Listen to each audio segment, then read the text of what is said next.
whole time.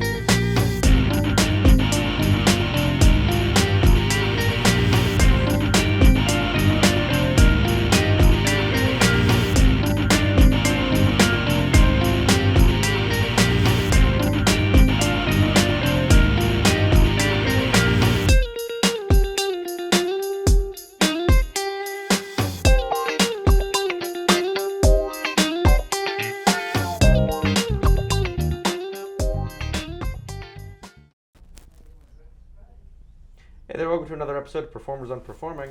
I'm one of your many co-hosts, Maxwell Shultz, joined with Freddie Scibelli. And this week we're interviewing another comedian who this time around it's somebody who I've admired their work from afar and just have recently started booking them, and I'm very excited and delighted to be if it up for Misadventure, everybody. Yeah. Hooray. Thank you. Thanks for having me. Of course. But if to anybody who may have not seen the show before, it's called Performers Unperforming because we interview comedians, musicians, authors, poets, whatever art form considers themselves performers, and we talk about just that and their craft and their act if they're somebody who performs in that style. So we figured you'd be perfect because I know very few, if anybody, who performs the way you perform. You are...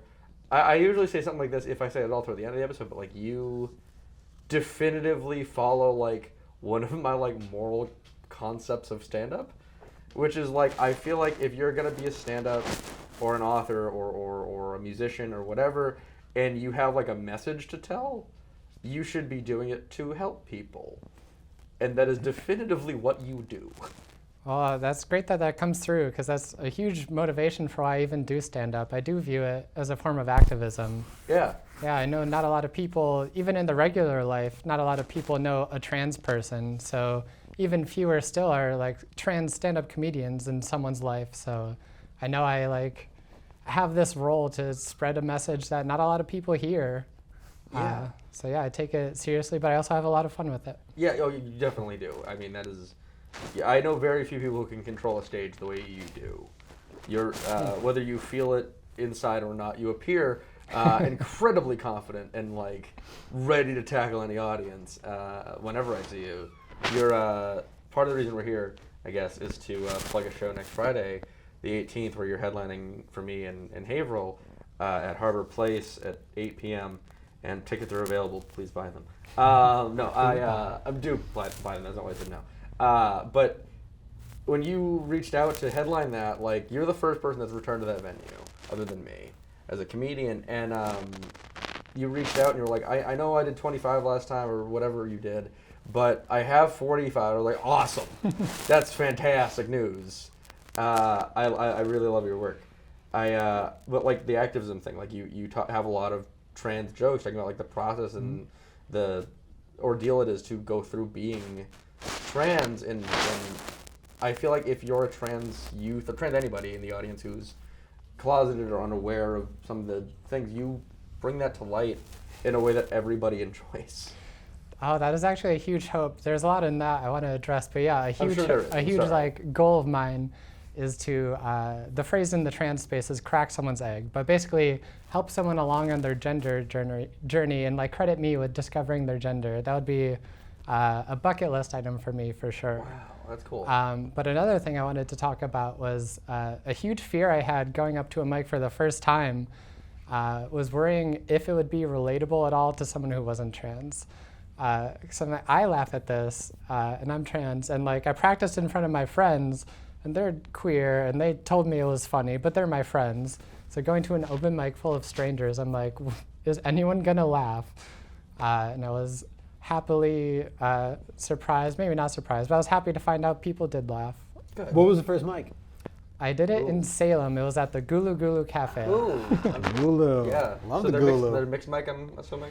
Oh yeah, it's mostly musicians. Good turkey club too. Just want to throw it out. They have good food good. there. Shout out to Gulu Gulu, Yeah. not sponsored. Yeah.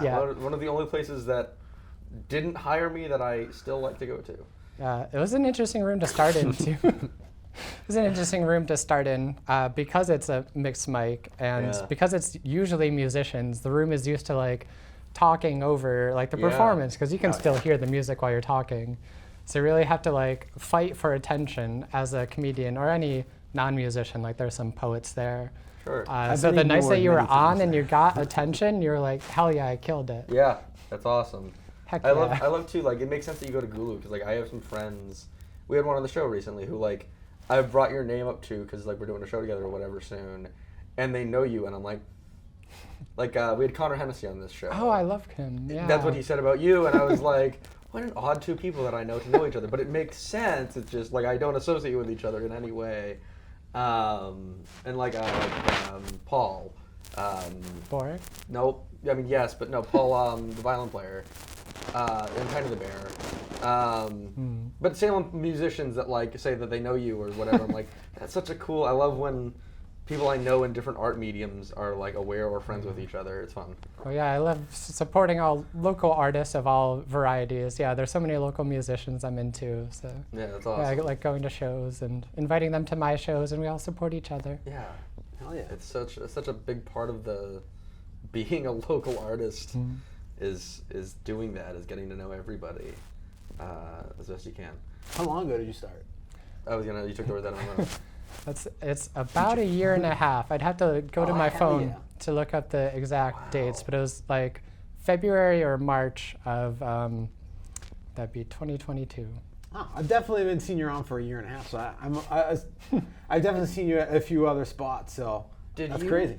Did you, when you started, like really hit the ground running then? Yeah. Because that being your answer blows my mind. I would have guessed like 4 years. Well, thank you. Yeah, and I'm not saying that to gas you up. Like you said, a year and a half, and I'm like, that doesn't make sense. Well, I did the Gulu Gulu mic for 2 or 3 weeks until someone told me about Jacques down in Oh. Boston. Sorry, Yeah, guys. that's where I know you from at least. And I went to Jacques like 2 or 3 weeks before I bumped into somebody who enjoyed my 5 minutes and was like, hey, can you do 10? I have a slot to fill on Friday, like 5 Oh, days wow, from now. yeah. I'm like, sure thing. And had a great time with that, was well received there. And there have been so many moments, including the first time I headlined was back in this March. And Okay. there the booker reached out like, hey, can you do 30 to 45? I'm like, absolutely. But internally, I'm like, oh God, no, that's a lot. But I had like 5 or 6 months to prepare. So I think the story of my stand-up comedy has been just like saying yes to things and being like, I don't know if I can, but I'm gonna try as hard as I can and believe in Yeah. myself. Yeah. Just getting those opportunities and saying yes to them. You got it. Yeah, yeah. Absolutely. It's like the I don't know if either of you know, but the Birbiglia joke where he talks about doing that, and he gets booked somewhere to do like 25 minutes. He's got 11 and a half, and he gets through 6 of them and then vomits. Sounds about right. Yeah. Of course, you didn't do that, but like you get that's where my mind jumped to. But it's, yeah, I feel like you must have started, and then I did a mic with you or saw you on a show or something real soon after that. So I think I met you at I don't remember that name of that venue. The first place Ali Del Franco was booking. Witch's Brew? Wasn't there a place before that?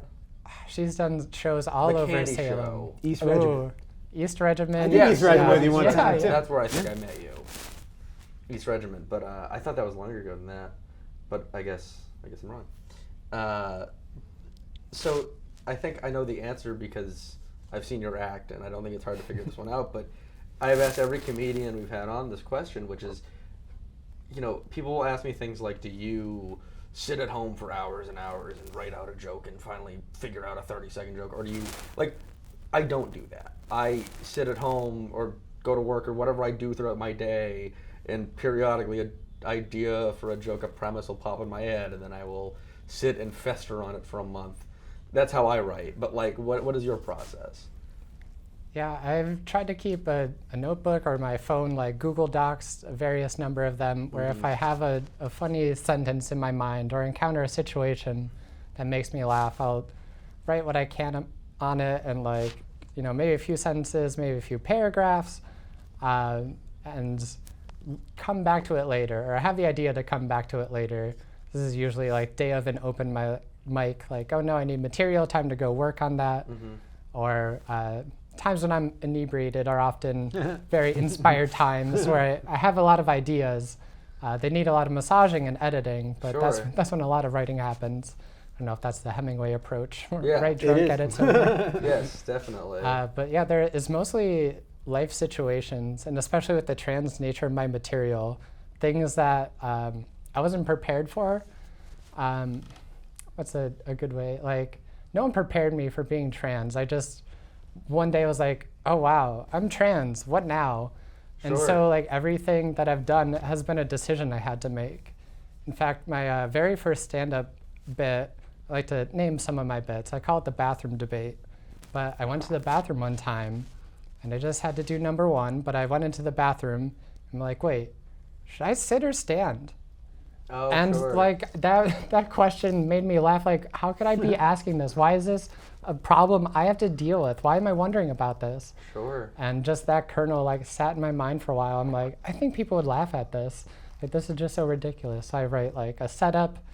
In the joke, my therapist is having the bathroom debate with me, but we're debating should I sit or stand, and work my way to a conclusion. That's fun. Well, not fun. That's fun in a stand-up sense. Probably terrifying and awful in real life. Did you know when you wanted to do comedy, you wanted to do like trans-specific comedy, or was that like what got the juices flowing, so to speak, or had you like had some other inclinations about comedy and just sort of like shifted towards that? Stand-up was something I've been a huge fan of stand-up for decades, like most of my life, and I've always had the vague want to do it.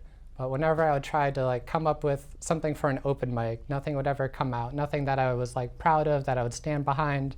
Like, yeah, it's all right, but nothing I really believed in. And it wasn't until I had the bathroom debate bit where I was like, okay, this is actually funny. I like believe in this. I think it's good.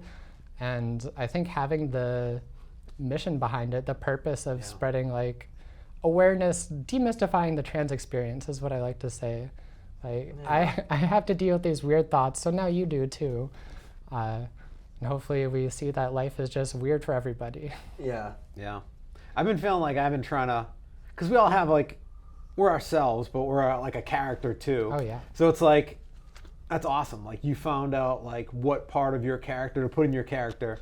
I still feel like I like struggle with that, but that's awesome. When you get something to lean into, it's like, I got to do it. Yeah. You got to crush with it, Yeah, that's true. You did figure that out quickly, but like it makes sense. You wrote as you experienced, which is a really good thing to have happen in stand-up terms, I guess.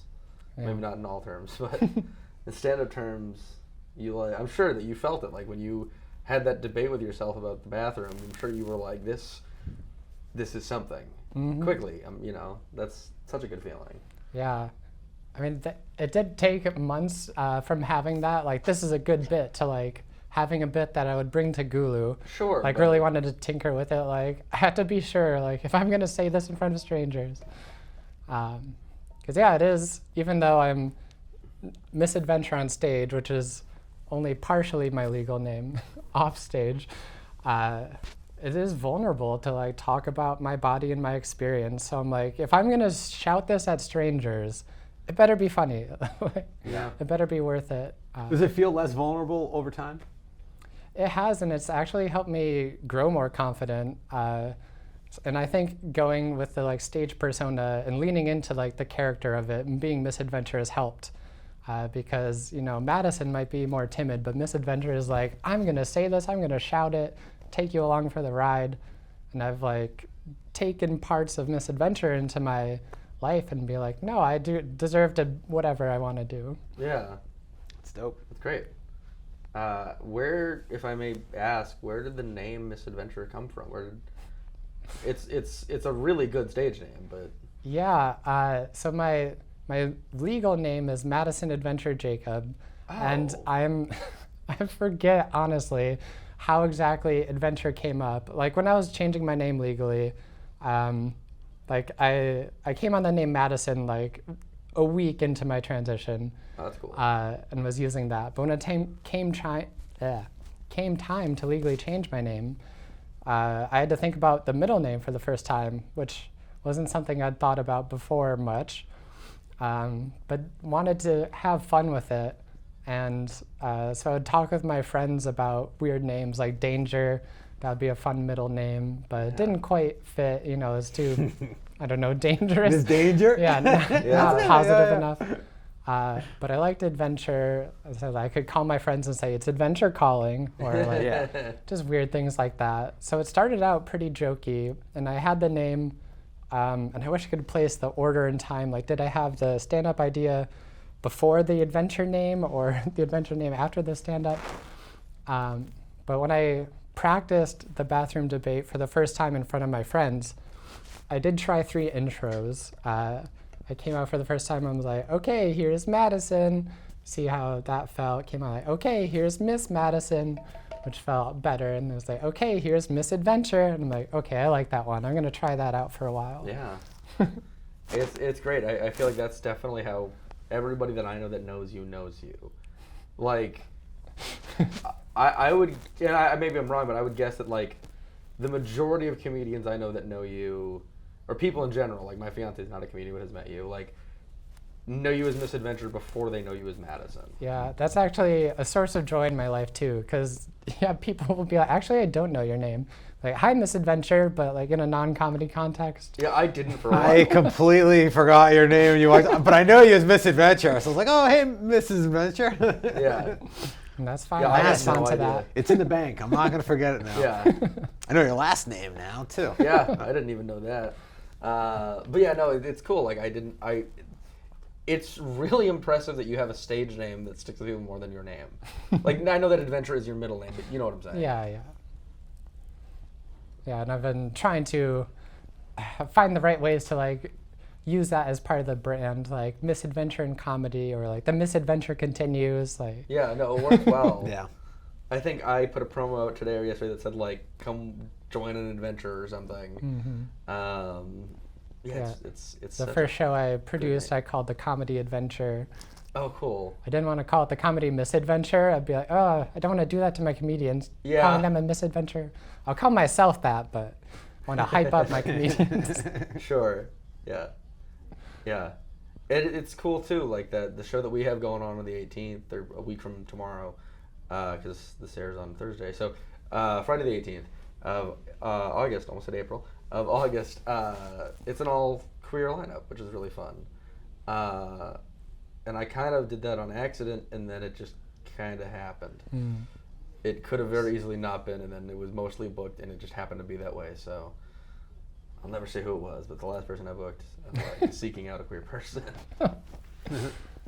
Though I do love shows that have a focus like that, where it's a specific demographic, because I do think so much of comedy is having the ability to like speak truth to power, say things that have a message and a point behind them, so when you can all focus. And something like a queer comedy show has a very specific message that gets hammered in more concretely than if it's just like one queer comedian out of 4 or 5. Yeah, definitely, and it's harder as a booker or producer to do that, to make the show with a set like demographic or set archetype of comedian, but it's really cool when it comes together.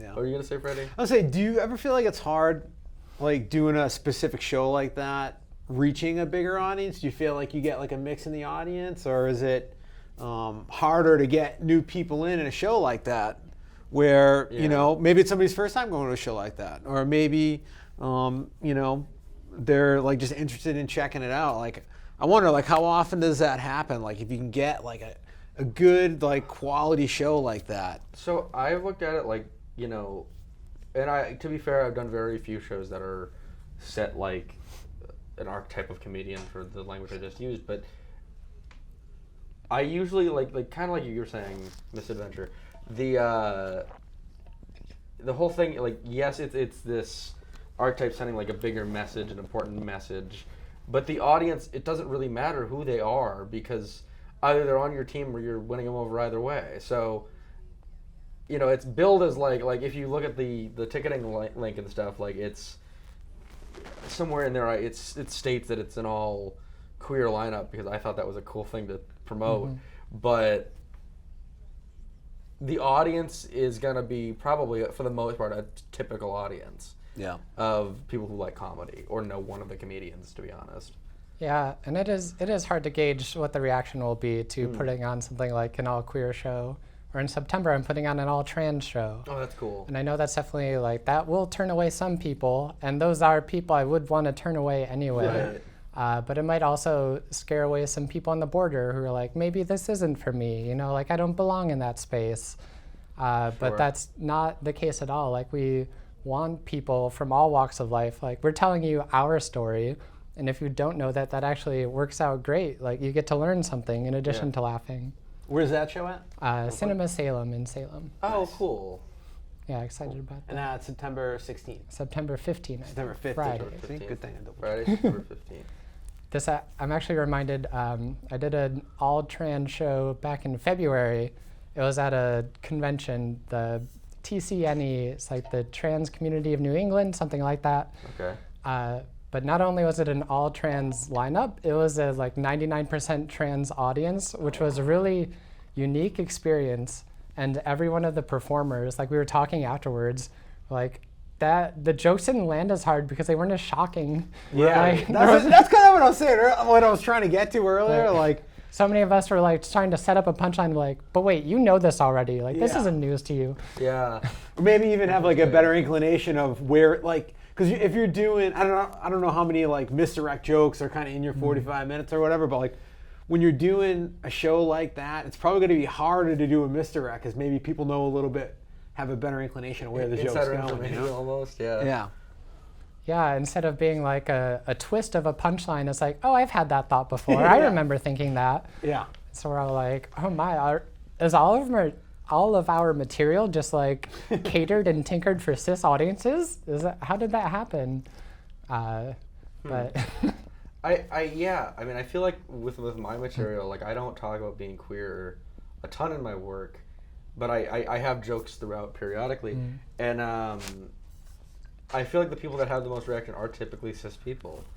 From me is like I have the Mike and Ike joke that I used to tell about thinking that Mike and Ike was like cutting edge for promoting the inevitable gay divorce epidemic we go through. There's a lot more to that, I assure you, but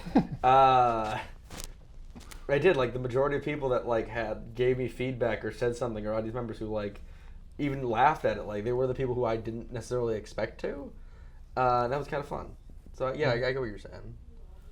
But yeah, it's wonderful to introduce concepts to people who are unfamiliar, like people outside whatever demographic, but it's also great to provide representation for people within it. Like when a queer person or a trans person comes to one of my shows, like the feeling of someone like you on stage is, it can't be understated. Like personally, I had a moment watching the Barbie movie, and one of the Barbies, she's a trans actress, and it's like, it's not brought up at all in the movie. She's just another Barbie. And that fact was like surprisingly meaningful to me, just to see someone like me being treated like a person, like a valuable actor alongside other actors. That's awesome. So yeah, the representation is important and the education is important. Education is comedy. Yeah. Did you ever see the movie My Private Idaho? No. It's an old movie with River Phoenix and Keanu Reeves, and I feel like it's got like a similar vibe to it. It's actually a good movie. You might want to check it out. I don't know why I'm plugging a movie from 1981 or 19, whatever that is, but it's a good flick. It's kind of based on Shakespeare, a couple of Shakespeare works, but it's the same thing. Like they have in Portland, like they just represent everybody, but it's not. It's just a movie. Like everybody's in the movie, and that's part of it. It's a Gus Van Sant movie, actually. But yeah, I don't know why that just made me think of it. All right. Freddie's movie plug of the week. Yeah, go check it out. Yeah. Okay, here, that's a great segue. Oh, no. Okay, Misadventure. Oh, man. I have not had any yeses so far. This is our fourth show or fifth show? Or I don't know how many. Whatever it is. Have you ever seen the movie or movies Problem Child 1 or Problem Child 2? No, afraid not. Come on, we're going to find 1 week somebody. You're going to get a yes, and it's going to make your month. Also, when you're checking out My Private Idaho, Yeah.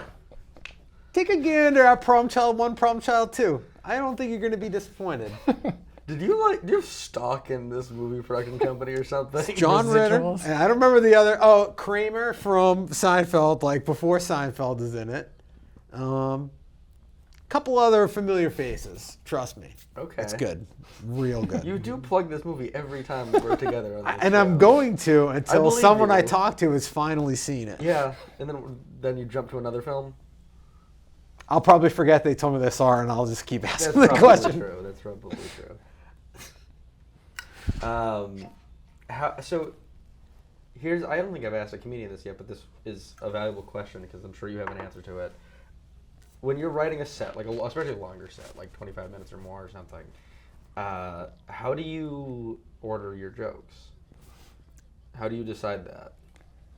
Yeah, it is a good question.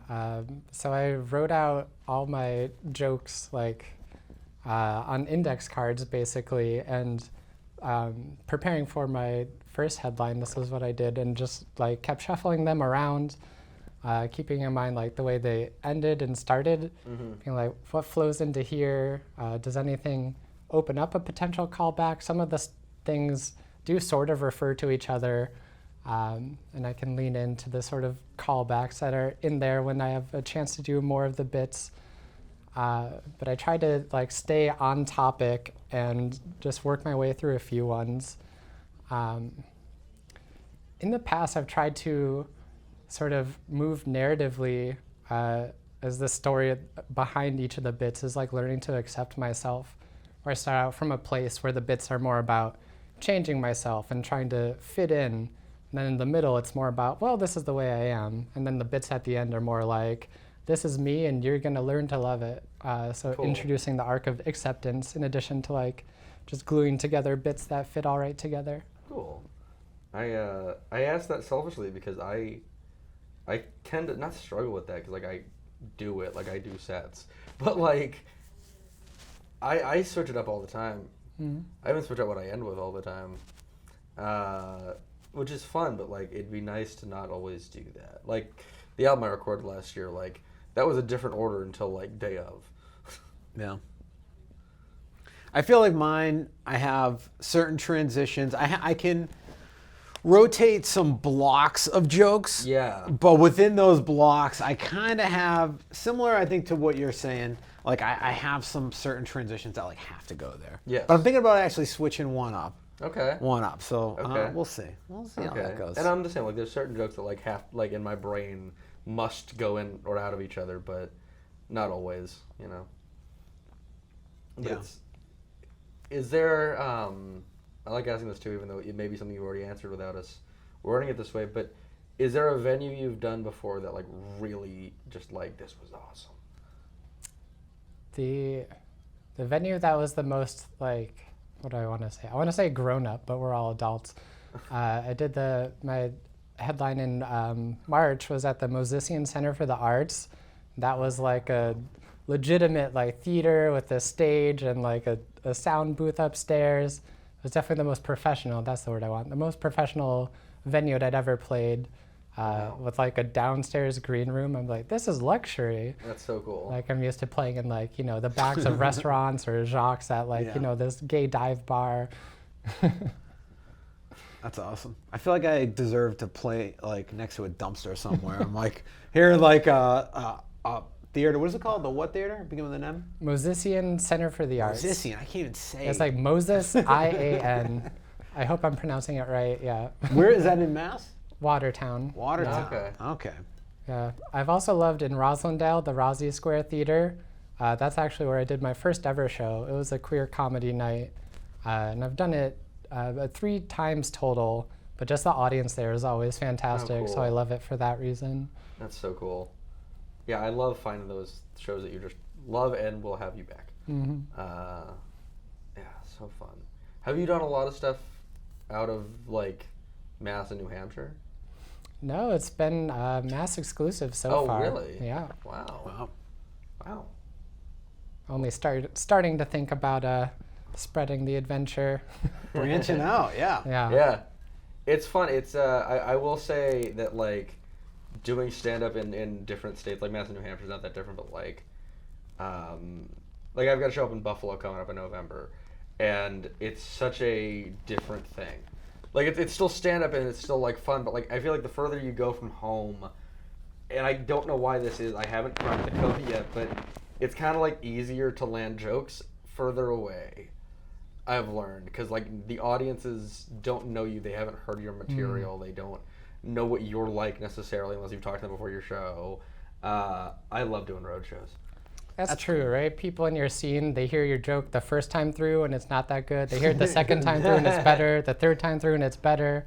So when it's finally in its like form you're delivering at shows, right? Yeah, I've heard this a lot. Yeah. But in a new market, they just hear the show form. They just hear the show form, yeah. And you're like backs to the wall, right? Like you just drove however long you had to drive to get there. Yeah. You're like I would sell my soul for a snort in an audience. You know what I mean? Yeah. I just want that so bad. So like when you're out there, you're like, you're going for it, right? Like, yeah, it's so fun, and I do recommend doing Ranch Out. It's fun. It's really fun to get out there. Yeah.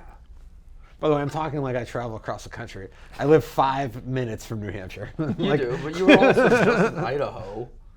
Yeah, but I didn't do any stand-up comedy in didn't? Idaho. Okay. No, I was on like a lake. I did have to do a set in front of my wife's family because they made me. And, Was it just them? Yeah, and it was right after a first communion. Oh no! Oh no, not first communion, baptism communion. or something like that. So I just, yeah. Oh man! It's one of the. I think about it every once in a while. I'm sure you like, do. I'm sleeping and I wake up and I just start like twitching. Oh my God, Idaho. A lot of Idaho references today. I like it. Yeah. What's up? Shout out, Idaho. Honestly, I'm sort of surprised the order I did things in. Like I practiced my bit on my friends before going to an open mic, but now I'm like just telling my jokes to like 5 friends in a room first. Like, oh, terrifying. And much rather tell it to a group of comedians that I don't know. Yeah. Do you? Yeah. Like it's so weird because I was talking to somebody about this recently. It might have been you. I don't remember, but I am way more comfortable telling my jokes to strangers, my family, and then coworkers are the bottom of the list. Coworkers are a special class of people. Yeah, like I have some terrible, horrible jokes that are about like the grossest things, and I'm perfectly happy to tell them like directly in front of my father or brother. But the second a coworker walks in, I'm like, and you just sign a waiver that says you won't fire me for what I'm about to tell you. Yeah, no, I have a joke about this, but I've told my coworkers that I do stand-up, and of course one of the first questions they asked is, oh, what's one of your jokes? I'm like, mistake. Like, I can't say anything. Yeah. I'm gonna meet with HR if I tell you one of my jokes. Yeah.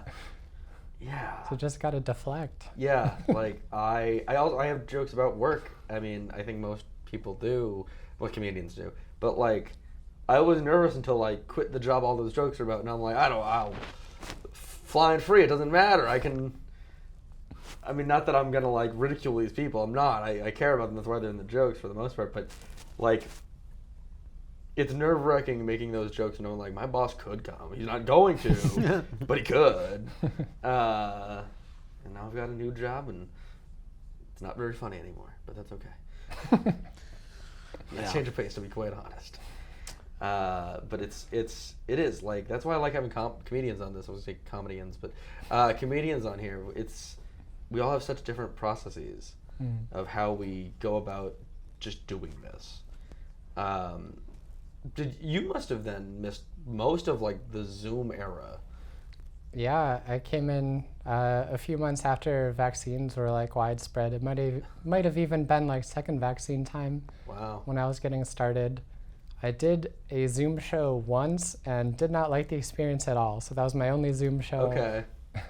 I need to have that more, tangible interaction with the audience. Yeah. Like the delay and then the laughter not really coming through and blocking your own audio. Too difficult. Oh yeah, I did a lot of Zoom shows, and they're miserable. Zoom just gives me like PTSD back to chat roulette. Do you guys remember that? Oh my God. I just don't love chat roulette, but it wears on your soul after a little while. Chat roulette.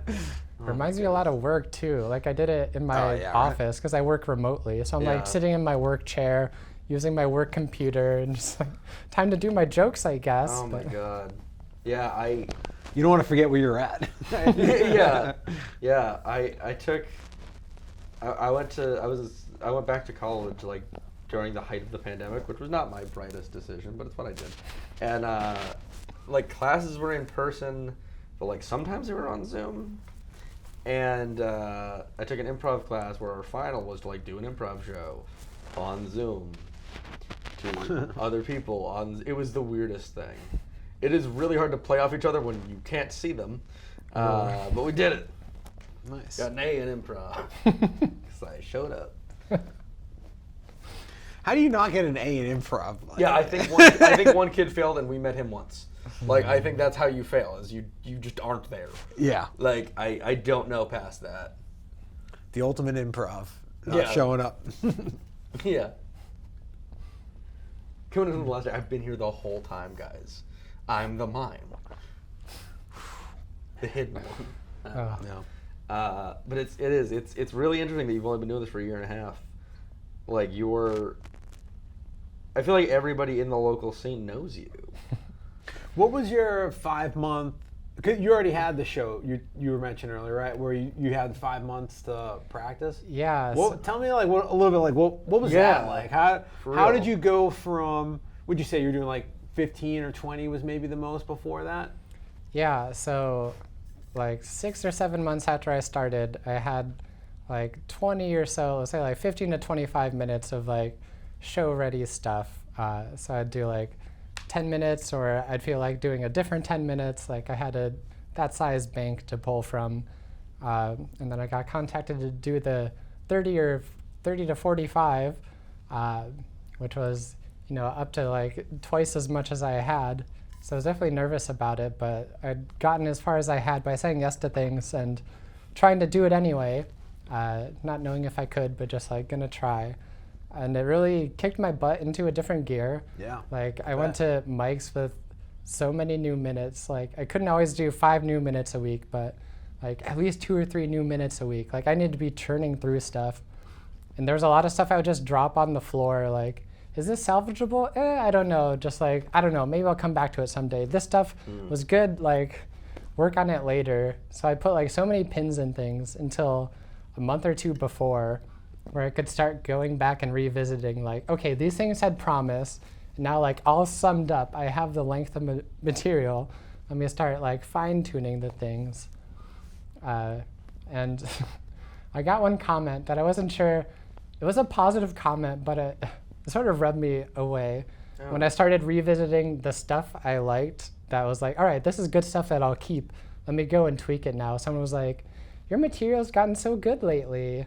Like, yeah, I'm just keeping the good stuff now. Like, yeah. I was churning through so much to like find any nuggets. But that's like tough too if you're doing it through a lot of mics, which are typically like 5 minutes, right? There's a few like Broadway mic does 7 minutes. Yeah. But like it's hard to accumulate a bunch of stuff because you got to test out how things work together in like 5-minute clips, Oh, you can do it, but it makes it harder. It does make it hard, and that's... Yeah, you try to squeeze in 5 it in. months, that's real hard. Yeah, you try to squeeze it in during shows too, where you have like 10 to 15. You're like, well, I'll try 2 new minutes here, see how they land with an audience, see if I like the ordering. Like maybe I'll cut off some parts of it, but yeah, it's not just mics. You get to work on it, but you don't want to try brand new things at a show, obviously. No, but unless you're real confident. Yeah, no, I get that though, because it's so peculiar having to. I don't think there's another art form where you have to make a big thing out of just small increments, like in of spoken word at least, of like where you get 5-minute sets, maybe 7 here or there, and you're trying to piece together 45 out of just a bunch of 5 to 15 even. Like, I don't know of anything that's like that. Yeah. And that was a change that happened a few months into my stand-up, I would say, is I used to come at it of trying to write 5-minute bits. Like, okay, I'm going to an open mic, I want to deliver like a unit, but then all you get to try at the mic is that thing. And if it doesn't land, you're like, well, I don't know how to feel about that. But now my jokes come out more sort of like whatever length they are. And I'll stitch together this 1 minute with this 2 minutes and build a ensemble out of that. But yeah, it is hard to know, like, will this 5 minutes that didn't do great at a mic do better after 10 minutes of a 30-minute set or after 20 minutes of a 30-minute set? And often it will, because like they're into your thing and you've set up certain patterns or cadences, things like that. They're comfortable with you, so things will land better. Where, depending on who you follow at an open mic or the temperature of the room. Yeah. Yeah. Yeah. Would you ever talk to yourself, like not on stage yourself? Like I'm always curious about that too, because sometimes like my wife will be like, "What's going on?" Like I'm just walking around the house, like talking to myself, like saying it. Do you do that? Absolutely. Nice. That was definitely a COVID habit I picked up that I had to shed. Once I started hanging out with people again, I live alone, but once I started hanging out you with... look like a psycho when you do that. Yeah. Not you, but me too. Yeah, everybody does. But yeah, I'd like be at a friend's house and they'd say, "What did you say?" Or like, "What was that?" I'm like, "Oh, that was for me, not you. Like, why are you listening to me? We're having a conversation here." Yeah. Yeah, I never like found that like cycle, especially with like other people catching on, but I did like COVID taught you to write differently. That's what I thought was like a positive, low stakes positive of the pandemic was to like I can write quickly under pressure now, and I couldn't before, even though there was no like deadline necessarily. Like I guess there was for a couple things, but there was no real deadline. There was just like you had to write because you had nowhere to practice. You had to just write and rehearse differently. You had to write and get it out there somehow. That's why I did a lot of Zoom shows. But talking to yourself, in a room by yourself, like even if you're on the Zoom, you sound crazy to the people you live with. Yeah. But so much changes in the verbal delivery. Like when I write something down and I think I'm like happy with the word choices and stuff, I'm like, yeah, this is funny. And I say it out loud, I'm like, this doesn't feel as funny. So I ended up, like I've had to try to learn how to write the way I speak. But I mean, the real cure is speaking, whether that's like in the shower, in the car, or at an open mic. Yeah, like capturing the way you actually say the words. I definitely get caught rehearsing bits on other, or like trying out an idea on like my fiance or my brother or something. I do that all the time. Classic. Yeah. And they'll be like, "This is just a bit you're gonna do tomorrow, isn't it?" No, yeah, but the pre-open mic. you like it. Yeah, I try to restrain that, but the urge is there sometimes. Yeah. Like, will you laugh at this? Cool. Yeah. I don't try to do it, but like it does happen. They usually pick up on it before I do. I hate when I kill when I'm alone by myself in my house, and then I get up on stage and it's just like crickets. I'm like, oh man. I know. I had to go back to talking to myself. I was way funnier then. The audience likes me a lot more when I'm alone. Yeah. Oh my Gotta be your own biggest fan. Gotta be your own biggest fan. That's right. Said, believes no comedian ever. Yeah. Occasionally, when I bomb when I'm alone, it's the most depressing thing. Yeah. Bad day. I'm like, ah, man. I gotta quit. I'm quitting. Yeah. Oh my goodness. I feel like we need to like CGI out my water bottle. This is like obnoxiously big. It's okay. We got the power. We can do it. Maybe. I don't know if we do, but that's okay. I do like asking the question. It's silly, but I ask it. We have a different centerpiece, and when I'm on, or every episode has a different centerpiece, I should say. But when I'm hosting, and I think when other people host, although I'm not sure, I usually bring in like a little toy. This one, you can turn his back. It dances like this, like this. But the reason I do it is I found that comedy, and I say this on stage. I think you've heard me say this on stage, but I find that comedy is like the closest thing you can get that I've been able to figure out to being a child while saying the grossest things. And by that I mean we get to play, we get to have fun on stage in front of people, and it's the most fun I can think of doing as not a child. So what I've been doing at shows, I get like you know in like Savers or Goodwill or whatever, those like bags of like just junk McDonald's toys or whatever. Mm-hmm. I buy like 4 or 5 of them at a time, and I give them out to comedians. So you get this guy if you want him. How appropriate for Salem. Yeah. Yeah. I don't know why, but I like the whole thing, and it seemed like a you toy. But you get him or her or them or whatever they go by. We don't know because they're a skeleton, but they dance really well. But the question is, do you have like a set like McDonald's-esque toy from childhood that like really sticks out to you? Or any time in your life. Somebody asked, can it be something I bought last week? And I said, sure. I had a stuffed animal growing up. It was a lion who was creatively named Mr. Lion. Oh, cool. Okay. Went through a lot of things. Like came with me to my tonsillectomy, threw up on it, went poorly through the wash, lost some fur, but yeah, kept me company through a lot of my childhood. Right on. Okay. Good answer.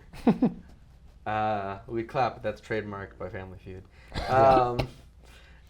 That kind of looks like a crackhead C-3PO. A little bit. I like it. I like it too. It's fun. I don't think this one's McDonald's. I don't know what it is, but it definitely came. Oh, it's Noggin Bobs, whatever that is. Name of the company though, Noggin Bobs. Triggered someone's nostalgia. I'm yeah, sure. I don't know if they exist anymore, but Noggin Bobs. Do you ever like those like spy ones? Was that McDonald's? They did one of those. Yeah. You could get like the spy. You get like the sunglasses. It was like a mirror on one corner. And Yeah. there was another one that was like a recorder. I had a like camera those. that Those were my favorite. like shot water out Yeah. from that like McDonald's when I was 5 or something. That's my contribution to the McDonald's question for the week. I had a camera that shooted out water. Nice. Shot Oh out yeah, I water, remember that shoot one. it out, yeah. Our last guest, Oh, go ahead. they their favorite was the bucket. Yeah, that's Shout right. out The to get bucket. The bucket. I was like, we were like, what's your favorite fast food toy? And she said the bucket. I was like, that is the funniest answer I've ever heard in my life. The bucket for the Wow, Halloween look, bucket. I got a bucket. Oh man. That was a good answer. Yeah. That was the last episode we recorded together. That'll air soon. You'll sneak peek for a future episode. But yeah, it's so fun asking that question for me because I feel like I not you necessarily, but I feel like a lot of people we've had on, or a lot of people in interview settings, not just this show, of course, but are like in that such a like, this is what I'm here for this reason, and this is what we have to talk about. And this takes everybody out of that because it's a stupid throwaway question, but about McDonald's. Capture that childlike wonder. Yeah. But I do feel that way about comedy. I feel like it's the most way we get to play as adults and be creative. And it is like purely about, I don't want to say joy necessarily, but like the reaction you're going for is laughs. yeah. Yeah. And yeah, you're supposed to be having fun. Exactly. Like there's literally nothing in life I prefer more to stand up. I love doing it. Even if I bump, I went up and I got to talk to other comedians probably, and I love it. I love the whole, everything around it. Yeah, no, it's addicting because I think every comedian agrees there's no better feeling than like being on stage and getting a laugh. Yeah. Like, Yeah. I'll do this forever. Yeah, seriously.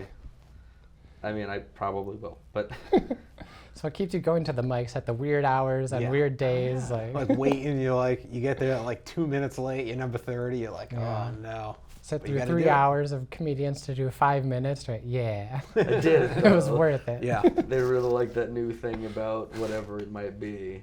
They love the new, I don't know, whatever joke. My LinkedIn joke that I'm trying to show them getting old. Did a LinkedIn joke. But yeah, no, is there, other than like the show coming up in a week and change, and the one in September you have coming up, right? You said that September 15th. Are there other shows you want to plug? Oh, Or actually, social medias or anything? Misadventure Comedy on Instagram. I think I'm the most active there. Okay. Stick with that. Yeah, that's where I post my shows. I also have a website. Very proud of the URL. It's misadventure.gay, That's awesome. which is a legitimate domain name, which I didn't know until I was shopping for them. I didn't know that You don't till even now. need the .com after the .gay. No, it's just .gay. That's it. That's Yeah. cool. That's pretty cool. Now, like, I had a benefit of like some of the money you paid to register the domain went to some charity. I forget which, but a nice Okay. charity for like I don't know if it's like ACLU or queer rights or something like that. Either way, Right. cool. So I get this amazing URL and donate some of the money. Okay. I'm not good with computers. .com is that's a domain. Yeah, the last part of the dotty And bits. anybody can make a domain. Yeah, you have to pay to register it. Yeah. So there are a lot of websites that'll be. It's got the wheels turning. I like it. There you go. I feel like that's another thing, Freddie. Every time we're on this together, you have some like it was off camera, but you tried to buy the equipment that they don't use here anymore 1 week. So Yeah. Oh wait, I'll try out. I've been trying to work this in somewhere, but I'll say this one into the camera. So in case you're wondering how to spell misadventure, just the MS and then adventure. So I try to say there's no I in misadventure, but you could be. Ooh. I like it. that's fun. Outside of comedy, outside of getting up on stage, into anything right now? Any like TV shows, Netflix, any books, anything? Anything? I'm a real big fan of movies. So like, I recently saw Barbie. I haven't seen Oppenheimer yet, but like I like seeing everything that's out there. An A24 movie especially. I always say I haven't seen any yet, but what is it, like X and Yeah. a couple other ones? There's one out that I just saw called Talk to Me. It's a horror movie. It has some like new takes on the possession story that I think are really fun. But they're always so, they have such an artistic voice. I think they give such creative liberty to like the directors that it always comes through strong, and like they swing big. Whereas a more big budget movie or big budget studio is like, no, we have to like take this to focus groups and we have to sand off the edges and be safe. But A24 makes wild things. Like they have this movie called Lamb, which is about an Icelandic couple that has a child that's half lamb, half human. I've heard. And it's like really slow and really strange and ends kind of strangely, but I loved it so much. They did Ex Machina. Oh, really? Yeah, they've done so many movies that I'm just a huge fan of. That's cool. I also love reading, huge on sci-fi. Oh, Okay. nice. Very Have a cool. favorite sci-fi book? Oh yeah, there's a short story collection by Ted Chiang called Exhalation. That's my favorite book. I started reading it. I got 1 page in and was like, I need to recommend this to everyone in my life. Like, it's high concept. So it's about these like crazy premises. And he just tells this story in this hauntingly beautiful tone. And they're short stories too, so you can get through them pretty quickly and be like, wow, that was something, and put it down and come back to it later, which is nice. Yeah, Ted Chiang, Cool. great Cool. author. I'm gonna check that out. Yeah, definitely a big fan of that like shorter story, essayist type of approach. I have trouble with short stories. I need to see 300 pages, one solid thing. I All right, can't. then for some Dune. reason- Dune But I would will be check my- out. Yeah. I will check out that short story book. Dune. I've read Dune. I like Dune. I used to love sci-fi books. I haven't read a lot though lately. You know what? A book I liked better than the movie was Ready Player One.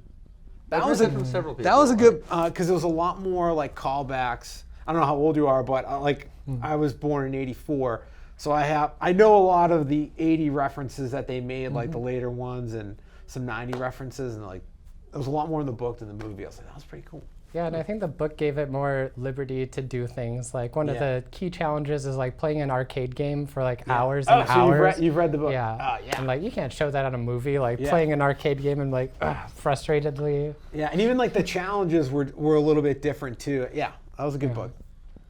I believe you both. Yeah. I have not read or seen this, but I believe you.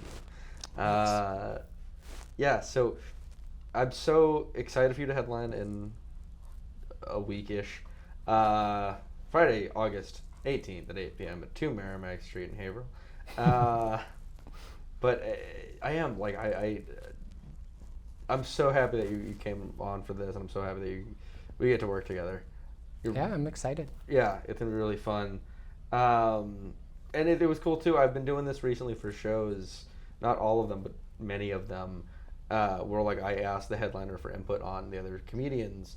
So that was really cool, getting to work with you on that side of things too.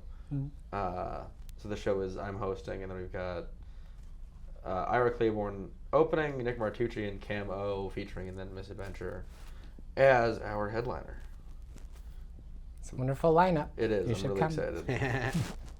And also to plug too, Nick Martucci will be sort of where we are right now, but he'll be at One Broadway Collaborative doing the Inappropriate Movie Database game show on September 7th, and that'll be really fun too.